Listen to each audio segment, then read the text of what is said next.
ஆந்திராவின் ராயலசீமா மற்றும் அதனையொட்டிய வான்பகுதிகளின் மேல் தற்பொழுது ஒரு புதிய வளிமண்டல காற்றழுத்த சுழற்சி நிலவி வருகிறது.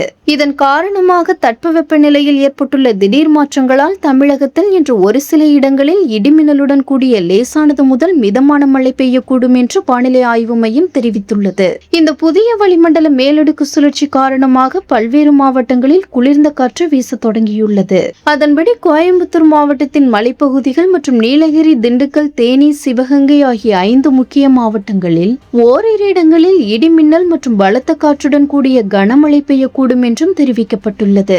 இந்த பகுதிகளில் மணிக்கு 30 முதல் 40 கிலோமீட்டர் வேகத்தில் தரைக்காற்று வீசக்கூடும் என்பதால் பொதுமக்கள் போதிய முன்னெச்சரிக்கை நடவடிக்கைகளை மேற்கொள்ளுமாறு அறிவுறுத்தப்பட்டுள்ளனர். மேலும் தென் தமிழகத்தின் இதர மாவட்டங்களிலும் பரவலாக இடிமின்னலுடன் கூடிய லேசான மழை நீடிக்க வாய்ப்புள்ளது. கடந்த சில வாரங்களாக கோடை வெப்பத்தின் கடுமையான தாக்கத்தால் அவதிப்பட்டு வந்த இந்த 5 மாவட்டங்களின் பொதுமக்களுக்கு இந்த திடீர் மழை பொழிவு தற்போதைய சூழலில் மிகப்பெரிய நிம்மதியை அளித்துள்ளது.